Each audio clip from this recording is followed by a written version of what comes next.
Assalamualaikum adik-adik semuanya, ketemu lagi dengan belajar bersama Mutiara. Pelajaran kita kali ini adalah Matematika kelas 2 SD bab 1 bab 7 yang judul babnya adalah tabel dan grafik.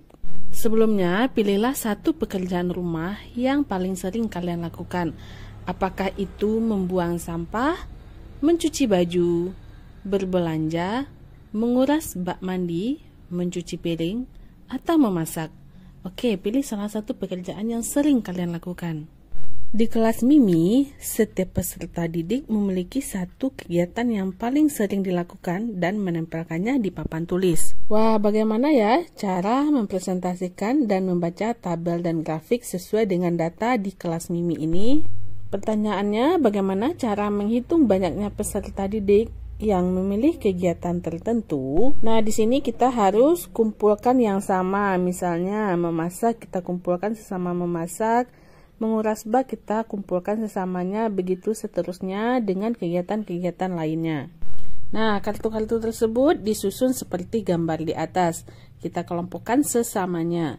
Diskusikan bagaimana cara menyusun kartu-kartu tersebut sehingga kamu dapat menentukan kegiatan mana sajakah yang dilakukan oleh setiap peserta didik. Nah, setelah melihat gambar tersebut, kamu bisa menyimpulkan kalau menguras bak itu ada 7 orang, berbelanja itu ada 4 orang. Kamu juga bisa hitung untuk kegiatan lainnya itu berapa orang yang melakukannya. Lanjut, bagaimana jika kita susun kartu-kartu tersebut ke bawah seperti garis lurus? Lalu saya ingin menyusun kartu-kartu tersebut berjajar. Jadi ada yang susun tersebut ke bawah, ada pula yang susun tersebut berjajar. Nah, lanjut isilah tabel berikut dengan banyaknya peserta didik yang memilih masing-masing kegiatan tersebut. Nah, jika sudah disusun seperti tadi, kita mengetahui kalau menguras bak mandi itu ada 7 anak, berbelanja ada 4 anak, membuang sampah 5, memasak 4, mencuci piring 9, dan mencuci baju ada 3. Nomor 4, gambarlah banyaknya peserta didik untuk setiap kegiatan berikut dengan menggunakan tanda lingkaran pada diagram di bawah ini. Manakah cara menyajikan data yang lebih baik, bentuk tabel atau grafik? Ayo kita lihat setelah kita isi lingkarannya. Jadi angka-angka tersebut kita jadikan ke dalam bentuk lingkaran. Jika menguras bak mandi itu ada 7 banyaknya peserta didik, maka kita buat 7 lingkaran ke atasnya pada bagian kolom menguras bak mandi. Begitu pula halnya dengan berbelanja. Jika ada 4 peserta didik yang melakukan kegiatan berbelanja, maka kita isi lingkaran-lingkaran pada bagian berbelanja itu ada 4 lingkaran. Begitu seterusnya sampai dengan mencuci baju, kita isi sesuai dengan berapa banyaknya peserta didik yang melakukannya. Baru kita jawab pertanyaannya. Nah, setelah diisi sesuai dengan grafik, kita jawab pertanyaan nomor 5. Manakah kegiatan yang paling banyak dipilih peserta didik?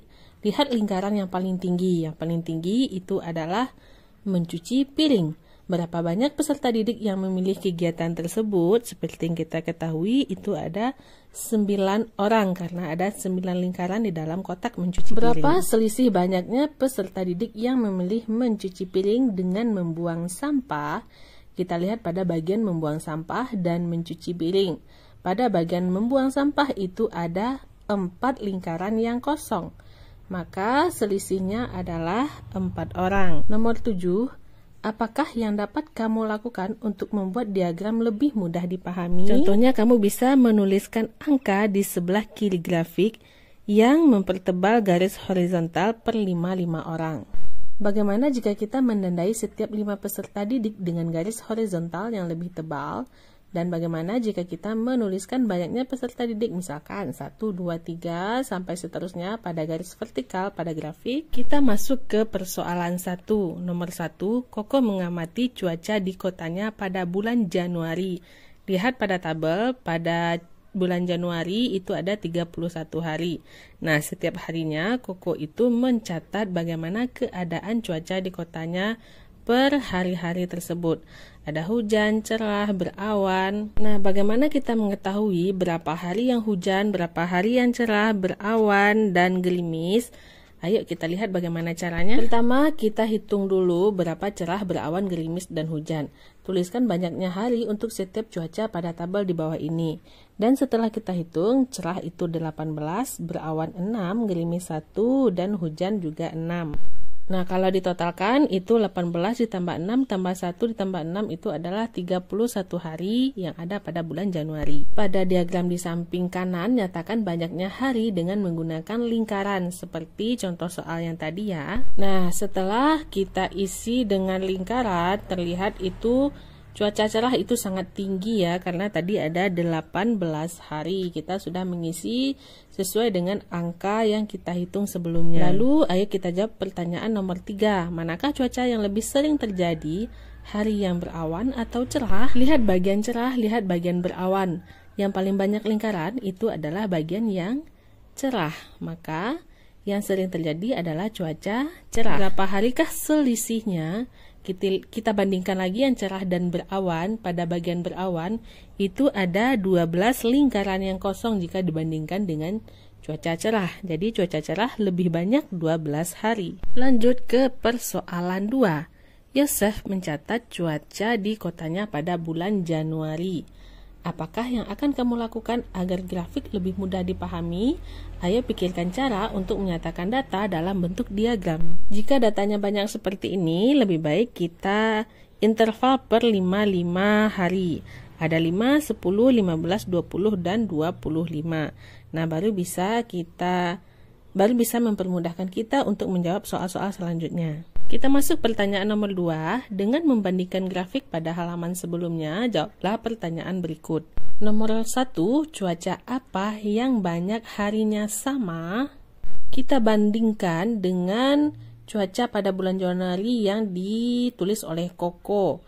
Lihat mana yang sama garisnya atau lihat mana yang sama lingkarannya, yaitu berawan. Berawan di tempatnya Yosef itu ada 6 dan di tempat Kokonya juga ada 6, sama ya. Nomor 2, di antara dua diagram tersebut, cuaca manakah yang memiliki selisih hari paling banyak? Berapakah selisihnya? Nah, lihat grafiknya, itu cuaca yang paling banyak selisihnya adalah hujan, karena hujan di tempatnya Yosef itu 1, sementara hujan di tempat Koko itu ada 6. Selisihnya berarti 6 dikurang 1 adalah 5 hari. Nomor 3, tuliskan ide-ide kalian di buku catatan dan diskusikan dengan temanmu. Nah, lihat apakah ide yang kamu temukan? Terlihat cuaca cerah memiliki hari yang banyak baik di tempat Yosef maupun di tempatnya Koko. Oke, sekian dulu ya video kita kali ini. Semoga kamu paham dengan materi yang disampaikan. Esensi dari matematika bukanlah memperumit sesuatu yang sederhana, melainkan menyederhanakan sesuatu yang rumit. Oke, sekian dulu untuk video kita kali ini. Nantikan video-video pembelajaran selanjutnya masih pada channel ini, Belajar Bersama Mutiara. Terima kasih bagi adik-adik yang sudah menonton. Mohon maaf apabila banyak salah. Terima kasih atas perhatiannya. Assalamualaikum.